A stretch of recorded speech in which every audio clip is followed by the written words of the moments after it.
tulungan na kita. Nilingon saglit ni Eunice si Miguel nang lumapit ito sa kanya. Hinuhugasan niya ang pinagkainan nila at nais daw siya nitong tulungan. Ikaw na lang maghugas mamaya. Ako na muna sa mga ito ngayon. Tahimik lang ito na para bang nahihiya dahil nakakaabala na ito sa kanya. Napansin niya iyon. Alam mo, huwag kang mahiya sa akin. Bukal naman sa loob kung patuloyin ka dito sa mansyon ko. Basta huwag mo lang kakalimutang balatuhan ako pag nakabalik ka na sa inyo ha. Nilakipan niya na lang ng biro ang huling sinabi niya upang kahit papaano'y mawala ang hiya na nararamdaman ng binata. Thanks, Yula. Yula ka ng Yula sa pangalan ko. Sinabi ko na nga sa iyong Eunice Abeliaga ang pangalan ko eh. Napakamo tuloy ito sa batok dahil tila nakalimutan na naman ito ang pangalan niya. Sorry, hindi yata ako mabilis makatanda ng pangalan. Siguro nga. Siguro sa dami ng babae mong nakilala, nalilito ka na sa mga pangalan. Biro niya kaya ngumiti lang itong muli. Naglakad-lakad ito sa loob ng kusina niya at tinitingnan ang mga supply niyang nakaayos sa mga cabinet doon. Oh, huwag kang dadampot ng kutsilyo ha. Sinasabi ko sa iyo, makakatikim ka sa akin ng flying cake. I'm sorry, tinitingnan ko lang yung mga gamit mo. Iniisip ko kasi kung paano ka nabubuhay mag-isa dito. Tila nahiya ulit ito kaya umupo na lang ito muli sa isang nyari sa kahoy na upuan niya at pinagmasdan na lang siyang maghugas ng pinggan.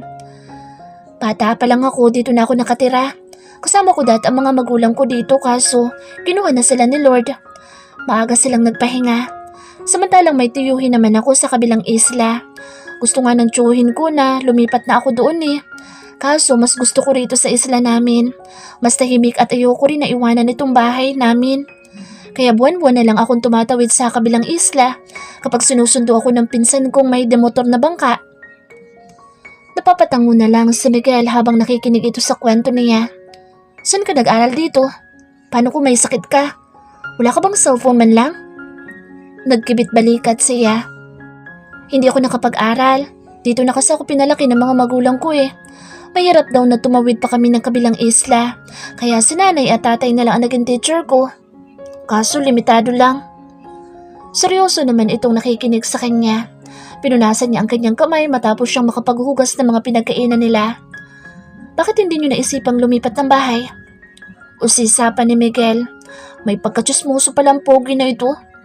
Mabuti na lang at sabik siyang makipagkwentuhan dahil ito pa lang ang nakakwentuhan niya bukod sa mga magulang niya at sa tiyuhin at pinsan niya. Ayaw iwanan na magulang ko ang bahay namin dito. Narito kasi ang kayamanan namin. Biro niya. Paano ka nakakabili ng mga groceries mo sa kabilang isla? Saan ka kumukuha ng pambili mo? Napangiti siya. Ang dami naman kasing tanong nitong si Pogi. Mukhang interesado itong malaman kung paano siya nabubuhay mag-isa sa isla na iyon. Binibenta ko ang sarili ko. Naisip niyang lokohin ito. Nakita niyang napakunot ng konti ang noon nito ngunit hindi na nagkomento pa. Joke lang, uy. Napakaseryoso mo naman. Napabungis niya siya dahil naniwala ito sa biro niya. Akala ko ginagawa mo talaga yun. Hindi ah. Nagbebenta ako ng mga prutas. Maraming prutas dito sa isla. Sa akin lahat ng iyon kaya kapalit ng mga prutas ko dito. Yun ang ipinambibili ko ng mga pagkain. Good thing, no one wants to claim this island from you. Ha? Napapakamot sa ulong tanong niya. Heto naman kasing si Pogi, pinapaandaran na naman siya ng salitang Ingles nito. Napatikim ito at tila nauunawaan na ngayon na hindi siya nakakaunawa ng salitang Ingles. Naikwento na niya kasi sa binata na wala siyang pinag-aralan kaya siguro naman gets na dito kung bakit hindi niya ito naiintindihan. Sorry, ang ibig ko sabihin, mabuti walang umaangkin itong Islam mula sa iyo. Naku, subukan lang nila at makakatikim sila ng malupit na flying cake. Umakto pa siya na parang may sinipa siya sa ere kaya napangiti tuloy ang binata sa kanya. May titulo ang lupain na ito. Ipinamana pa iyon ng kanununuan ng mga magulang ko. Hanggang sa ipinamana na sa akin ng magulang ko itong isla na ito. Marami ang gustong bumili nito pero hindi ko ipinagbibili dahil para sa akin, ito na ang mundo ko. Napapatango na lang si Pogi sa kanya. Sa susunod isasama kita para mamitas ng mga prutas. Mapupurga ka sa mga prutas dito. Ngumiti ito. Mamaya? Hindi pa pwede mamaya. Bawal ka pang mapagod dahil baka mabinat ka. Mas makabubuti sa'yo kung magpapahinga ka muna. Spending some time outside can suit my breathing and make me feel refreshed. It will help to strengthen my immune system rather than staying in the bed. Napanganga siya sa sinabi nito. Ha? Ano ka mo? Sorry, hindi ko rin alam kung bakit sanay ang dila ko sa salitang ganoon. Pasensya ka na. Ang ibig ko lang sabihin, mas makabubuti sa akin nang makalanghap ng sariwang hangin. Pagpapaliwanag ni Pogi sa akin niya. Para kang doktor kung magsalita ka. Nga pala, sa tanong mo sa akin kanina kung paano kapag nagkakasakit ako. Wala, dasal lang at biogesic. Meron ako ditong supply na biogesic para sa sakit ng ulo at lagnat. Pero hindi naman ako sakitin eh. Kung sakali man na magkasakit ako, kailangan ko pang intayin ang pagbabalik ng pinsan ko para makatawid ako sa kabilang isla. May maliit na ospital na kasi doon. Lumapit siya sa lalagyan ng biogesic. Gamot iyon para sa sakit ng ulo. Nakatingin lang ito sa kanya. Oh, inumin mo ito. Makatutulong ito sa sakit ng ulo mo. Binigyan niya rin ng isang basong tubig sa Pogi para makainom ito ng gamot. Nagdalawang isip pa ito at parang may gustong sabihin sa kanya tungkol sa pag-inom ng gamot. Ngunit mas pinili na lang nitong tumahimik. Nagtataka rin ito kung bakit parang marami itong alam tungkol sa mga gamot. Thanks, Eunice. Tinanggap na lang nito ang gamot at isang basong tubig kahit parang ayaw naman itong uminom ng gamot. Lumapit naman si Eunice sa isang maliit na box na nakatago sa kanyang kwarto. First aid kit iyon. Ibinigay sa kanya ng pinsan niya dahil kapag nagkasugat daw siya ay magagamit niya iyon. 2 araw na niyang ginagamot ang sugat ni Miguel sa bandang noon nito. Halika dito sa kwarto. Tawag niya kay Miguel dahil nandoon pa rin ito sa kusina. Mukhang nag-iisip ito sa mga naikwento niya. Sumunod naman ito sa kanya. Humiga ka sa kama. Bahagyang namula ang pisngan nito kaya nataranta tuloy siya. Baka kasi nag-iisip ito ng malisyosong bagay. Uy, wala akong gagawin masama sa iyo, no? Gagamutin ko lang yung sugat mo sa noo mo. Oh. Ipinakita niya ang first aid kit box na hawak niya. Napayuko naman ito at umupo na sa kama niya. Ako na lang magagamot ng sugat ko. Masyado nang malaki ang abala ko sa'yo. Ako na. Pangarap ko maging doktor noon eh. Pagbigyan mo na ako. Totoo naman talagang pinangarap niya maging doktor noon. Noong bata pa kasi siya, ay isang beses siyang dinala sa ospital ng kanyang tatay. Kaso kasi siya noon. Nung unang beses niyang makakita ng doktor ay bumilib siya sa taong iyon dahil napakagaling nito at napagaling siya nito. Nais niya tuloy maging doktor pero hindi naman maaari dahil ayaw nilang iwanan ang Isla Villegas.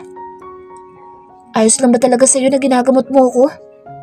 Tanong ni Miguel sa kanya habang dinadampian niya ng malinis na bulak at antibacterial cream ang noon nito. Medyo naiilang nga siya dahil ngayon lang niya nilinis ang sugat nito na gising ito. Kahapon kasi tulog na tulog ito habang nililinis niya ang sugat nito. Hindi niya tuloy matitigan ngayon ang kagwapuhan ni Pogi dahil gising ito at nakakahiyang gawin iyon. Bigla din siyang nahiyang magsalita dahil napakalapit ng mukha nito sa kanya. Baka maamoy pa nito ang hininga niya. Hindi naman siya bad breath no pero parang nakakahiyang magsalita sa harap nito sa ganitong kalapit na pwesto. Nagsipilyo naman siya kanina pero nahihiya pa din siya.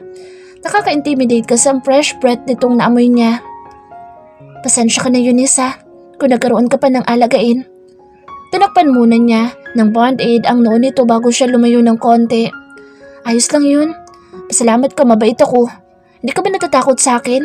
Malay mo manananggal ako o di kay aswang. Ang ganda mo namang aswang.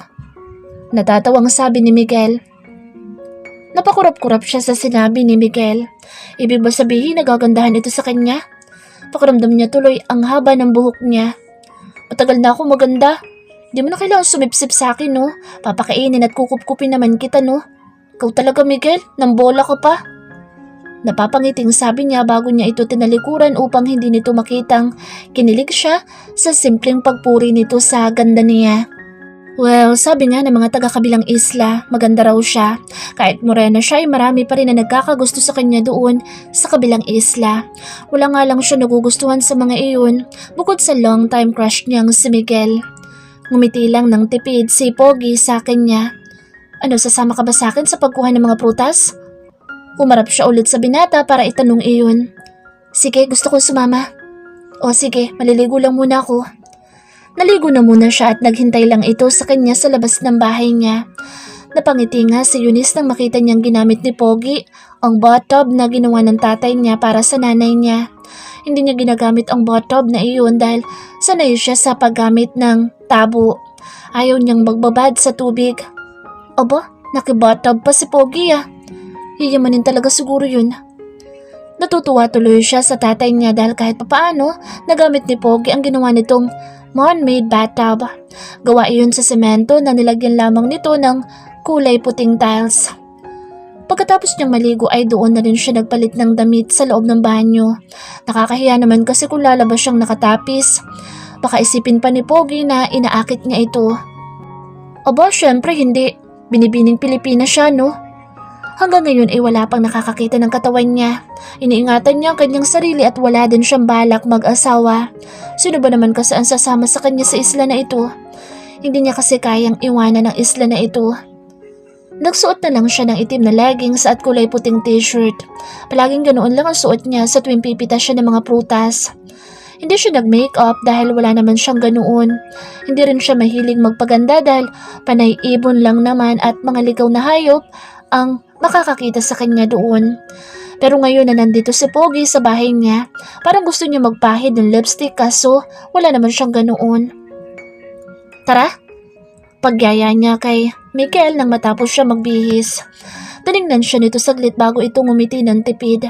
Nauna na siya maglakad kay Miguel at sumunod lang ito sa tabi niya upang sabayan siyang maglakad patungo sa gubat. Saan ka pala natutulog, Eunice? Isang kama lang kasi ang kama mo rito sa bahay mo. Maya-maya'y tanong ni Miguel sa kanya. Tinignan niya ito. Doon ako sa upuan natutulog. Ikaw na munang gumamit ng kama ko. Isang buwan ka lang naman dito eh. What? No, ako na lang matutulog sa upuan. Nakakahiya naman sa'yo. Sus, parang yun lang eh. Bale walang sagot niya. Wow, ang dami pala. Napangiti ng husto si Eunice nang makita niya ang reaksyon ni Miguel sa napakaraming prutas sa harapan nila. Sa kanan niya ay panay puno ng saging ang nandoon. Sa kaliwa naman nito ay may mga puno ng mansanas. Sa di kalayuan, matatanaw pa rin ito ang mga puno ng niyog at mga puno ng mangga. O diba sabi ko sa'yo, mapupurga ka dito ng mga prutas eh. Sabi niya bago siya umakyat sa puno ng mansanas. Sanay na siyang gawin iyon. Hey, baka malaglag ka dyan. Nagulat ito sa ginawa niya. Tinignan niya ito habang nakangisi siya. Bata pa lang ako, umaakyat na ako ng mga puno, no? Relax ka lang dyan. Saluhin mo na lang ang ibabato ko sa'yo. Nakatingala ito habang umaakyat siya sa puno ng mansanas. Hindi naman gaanong kataas ang punong iyon kaya naman kayang-kaya niyang akyatin iyon. Mag-ingat ka, baka mahulog ka. Sus, mag-iingat talaga ako dahil baka mahulog ako sa'yo, Pogi. Bulong niya sa kanyang sarili dahil may munting kilig siyang nararamdaman. Kung mag-alala naman kasi ito ay para bang gusto na siya nitong pababain doon. Hindi nito narinig ang ibinubulong niya dahil nasa tuktok na siya ng puno at pumipitas ng mga mansanas. Marunong siyang tumingin kung hinog at matamis ba ang mansanas o hindi pa pwedeng pitasin dahil hilaw pa. O Miguel, saluhin mo! Kunot noon naman itong sinalo ang 4 na mansanas na sunod-sunod niyang inihagis dito. Bumaba ka na dyan, baka malaglag ka pa. Sabi ni Miguel sa kanya. Napangiti tuloy siya. Sa looban naman ng 2 dekada o 20 taon na umaakyat siya sa puno ay ngayon lamang may nag-alala sa kanya. Bumaba siya ng puno at todong iting tumingin kay Miguel. Kabado ka namang masyado? Yung puno nga ng buko nagagawa kong akyatin eh. Pagmamalaki niya pa bago itinuro ang puno ng buko sa di kalayuan. Bumuntong hininga lang si Miguel habang hawak nito ang mga mansanas. It's dangerous. I mean, delikado ang ginagawa mong ganyan lalo na't mag-isa ka lang dito. Paano kung malaglag ka? Eh di bali-bali ang buto ko. Nakangising sagot pa niya dahil natutuwa siya sa pakiramdam na may nag-aalala sa kanya. Palagi mo yung ginagawa? Kunot noo pa ring tanong ni Miguel sa kanya habang napapatingin ito sa mga puno sa kanilang paligid. Tumango siya. Oo naman, kaya huwag ka mag-alala. Dahil ko pang unggoy sa pag-akyat ng mga puno. Sanay na rin ako mahulog sa mga punong iyan. Baka lang kasi mahulog ka. Sus Miguel, huwag ka na mag-alala. Sanay ako sa ganyan. Taong gubat kaya ako. Tara, doon naman tayo sa mga saging. Ituro mo sa akin sa susunod kung paano umakyat ng puno para ako na muna ang gagawa niyan habang nandito ako. Wag na, no? Ayoko masanay na may gumagawa nito para sa akin. Baka kasi tamarin na akong umakyat ng puno pag umalas ka na. Dahil nasanay na ako may nauutusan. Hindi pwede yun dahil wala ako ipambebenta sa chewin ko pag nagkataon. Hindi ka naman siguro masasanay dahil isang buwan lang naman. Sige na nga, ikaw ang bahala.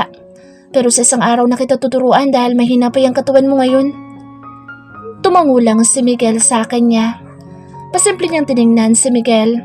Kahit nakasuot ito ng simpleng pinaglumaang damit ng kanyang tatay ay mukha pa rin itong prinsipe. Napakalakas ng dating nito sa paningin niya. Gwapong-gwapo talaga ito sa kahit saang anggulo. Mapa side view man o malayuan o malapitan. Yung lumang tsinelas ng tatay niya ang suot nito. Malaki ang paa nito kasi sa kanyang tatay kaya naman nakalitaw ng konti ang sakong nito. Pagtawid natin sa kabilang isla, ibibili kita doon ng tsinelas mo. Nagsusugat na yata yung paa mo eh. Tiningnan nito ang tinitingnan niya sa paa nito.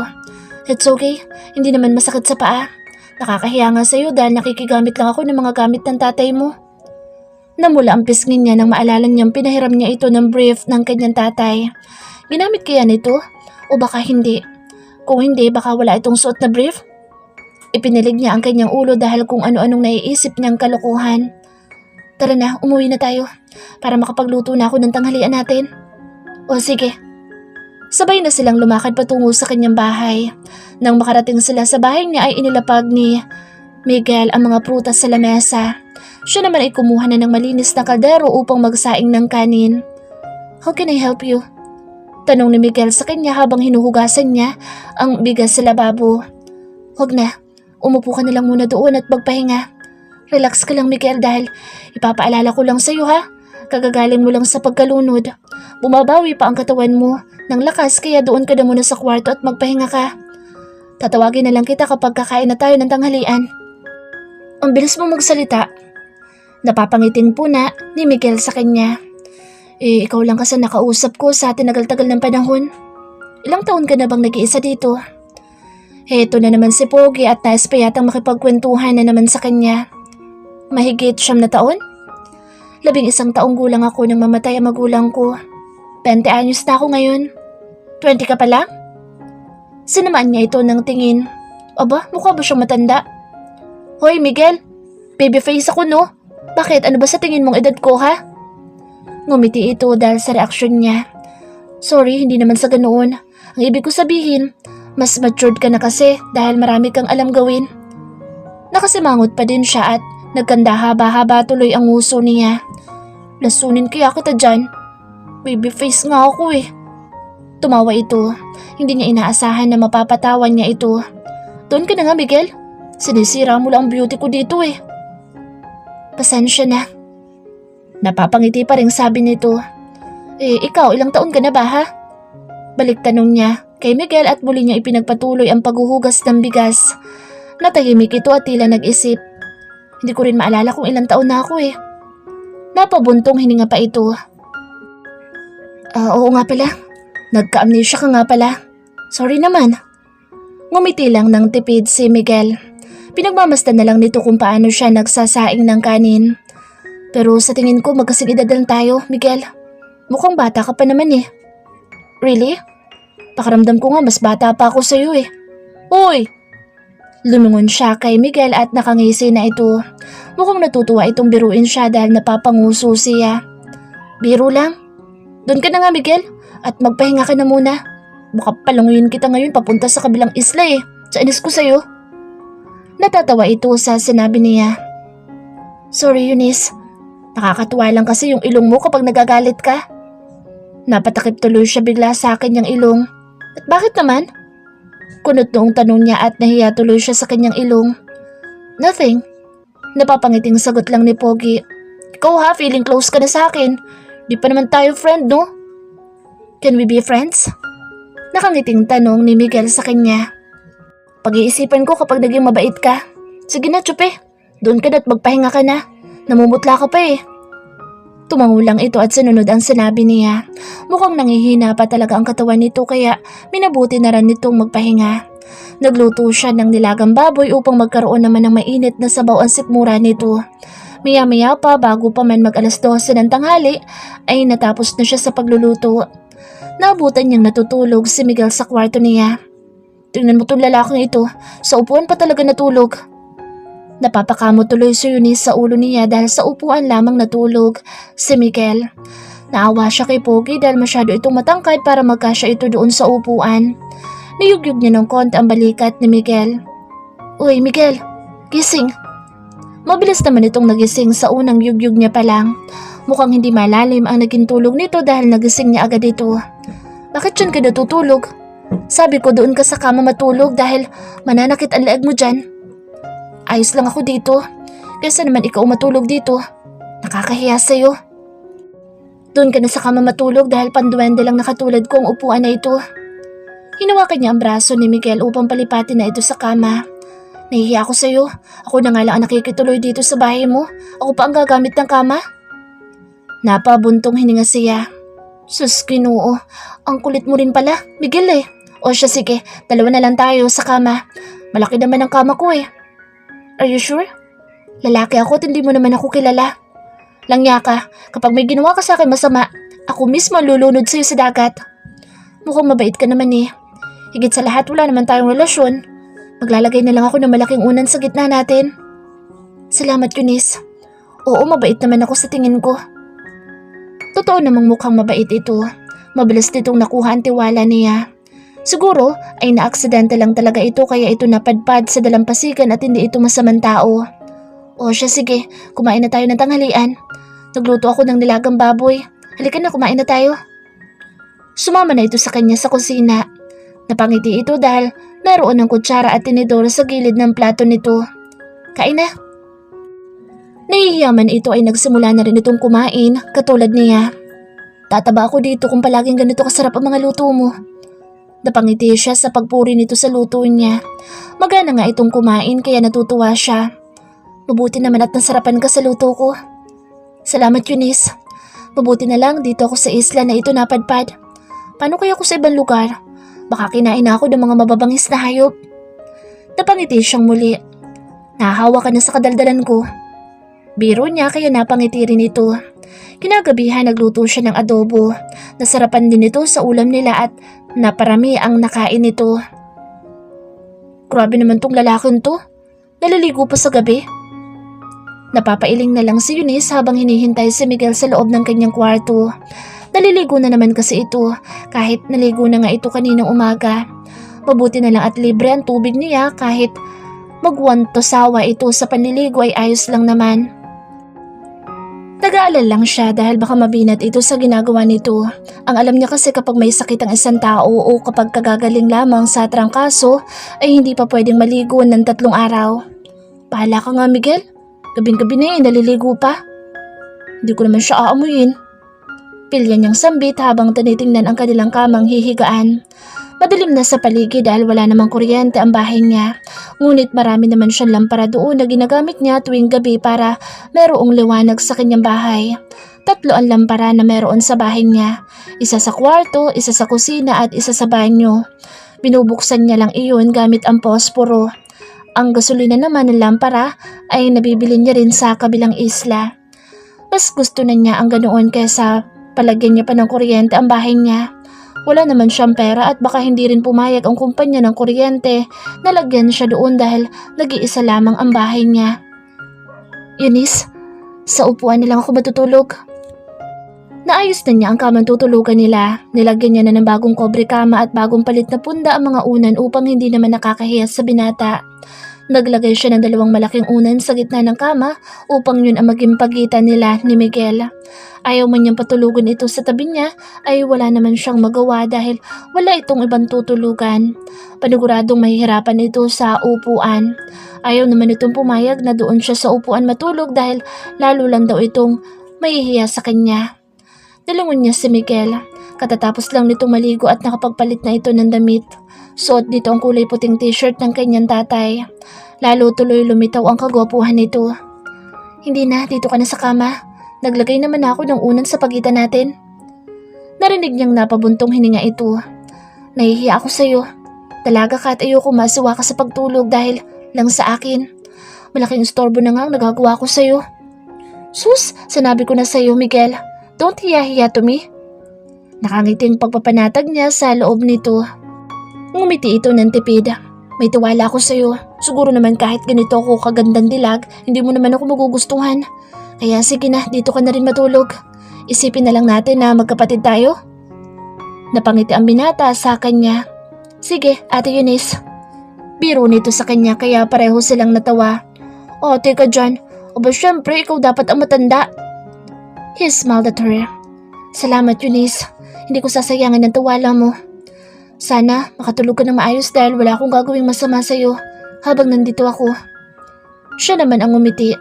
Ang drama mo naman, Miguel. Oo, ramdam ko naman yun na mabuti kang tao. Tara na, matulog na tayo. Maaga kasi ako natutulog eh. Nahiga na siya sa pwesto niya. Malamig sa loob ng kanyang kwarto kaya kahit wala siyang electric fan ay presko pa rin kahit tuwing tag-init. Hindi ka maghihilamos? Tanong ni Miguel sa kanya na makaupo ito sa kabilang pwesto ng kama. Naamoy niya ang mabango nitong katawan at ginamit pa talaga nito ang shampoo niya ha. Nilungon niya ito habang nakahiga siya. Nagpupunas na ito ng basang buhok nito sa isang puting tuwalya. Hindi, isang beses lang ako naliligo eh. Ikaw bakit naligo ka pa? Gabing-gabi na. Parang hindi ka galing sa sakit eh. Ito naman ang tumingin sa kanya. Nakakumot naman na siya kaya hindi siya nahihiya sa binata kahit nakahiga na siya. I don't know, parang sanay na ako maligo bago ako matulog. Ganon? Ako kasi nagsisipilyo lang ako sa gabi. Kakaiba ka pala no? Ngumiti ito bago ito humiga sa pwesto nito. Kahit pa may una na nakaharang sa kanila ay hindi pa rin mapigilan ni Eunice na manibago. Lalo na't napakagwapo at napakamacho na lalaking katabi niya sa kanyang kama. Ngayon lang kasi siya nagkaroon ng katabi sa kama. Tumagilid ito para humarap sa kanya, kaya nag-iwas siya ng tingin at nagkunwaring baliwala sa kanya ang presensya nito. Baka kasi lumipat pa ito sa upuan kung mapansin nito na naiilang siya. Hindi ka ba nalulungkot mabuhay mag-isa dito? Dahil sa itinanong nito ay napatingin din siya dito. Pinigilan na lang niyang magwapuhan ng husto kay Miguel dahil alam niyang delikado ang puso niya kung palagi niyang papansinin ang kagwapuhan nito. Hindi naman. Sanay na kasi ako eh. Hindi ka ba naboboring dito? Tanong pa rin ni Miguel sa kanya. Saglit siyang napaisip. Minsan, parang paulit-ulit na lang kasi ang nangyayari. Pero nagsusulat ako ng mga nobela kaya nalilibang ako. Writer ka? Medyo nagulat pa ito sa natuklasan nito tungkol sa kanya. Ngumiti siya. How she wish na totoong ang writer siya ngunit wala naman siya librong nagawa kaya para sa kanya ay hindi siya writer. Nagsusulat lang ako pero hindi ako writer. Palaging tungkol lang sa gubat at pag-ibig ang sinusulat ko. Ako lang din naman ang nagbabasa ng mga sinusulat ko kaya hindi ko masasabing manunulat ako. Nakatingin si Miguel sa kanya habang nagsasalita siya. Medyo nailang tuloy siya. Love story? Bakit may naging boyfriend ka na ba, Eunice? Tanong ni Miguel na tila nagtataka ito. Uy, wala pa no? Wala pa ako naging nobyo no? Pero ang sinusulat mo, sabi mo tungkol sa pag-ibig? Oo, tungkol nga sa pag-ibig. Bakit? Paano mo na isusulat ang tungkol sa pag-ibig kung hindi mo pa naman nararanasan? Napataas ng konti ang kanyang kilay bago siya napangiti. Kaya siguro nagtataka ito dahil iniisip nito kung saan siya kumukuha ng inspirasyon tungkol sa pag-ibig. Kailangan ko bang maranasan iyon bago ko maisulat? Kasi noong bata pa ako nakikita ko naman kung gaano kamahal ng magulang ko ang isa't isa. Kaya napaglibangan ko magsulat ng nobela tungkol sa pag-ibig para kahit papaano, mabuhay pa rin ang mga magulang ko kahit sa nobela lang. Napatangu-tangu lang si Miguel habang nakikinig ito sa kanya. Ikaw sa tingin ko, marami kang nobya. O di kaya may asawa ka na siguro, Miguel. Hula niya. Nakita niyang napangiti ito ng konti. Sa tingin mo? Tumango siya. Oo naman. Kawawa naman ang nobya o asawa mo ano? Baka nalulungkot na iyon dahil hindi nila alam kung nasaan ka. Napaisip ito ng konti bago ito napabuntong hininga. Sana wala. Bakit naman? Sabi mo kasi malulungkot yung asawa ko kung meron man eh. Paano kung kasing bait mo pala yung asawa ko? Ayoko malungkot siya dahil sa pagkawala ko.